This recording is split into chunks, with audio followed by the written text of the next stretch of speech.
Excuse me, may I take a picture? मैं photographer हूँ, यहाँ से गुजर रहा था तो स्माइल। Bride smile. আমাদের পরিচয়টা ভুল সময়ে হয়েছিল, নাকি আমরা একে অপরের জন্য ভুল ছিলাম?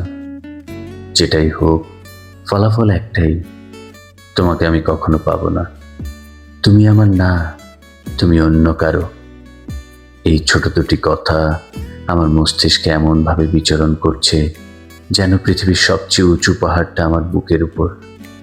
তোমাকে সুখী দেখতে পারা আমার চোখের জন্য যতটা শান্তির, ততটাই দুর্বিষহ তোমার চোখে অন্য কারো জন্য ভালোবাসা দেখা, নিজের চোখে অন্য কারো সাথে তোমাকে ভালো থাকতে দেখা।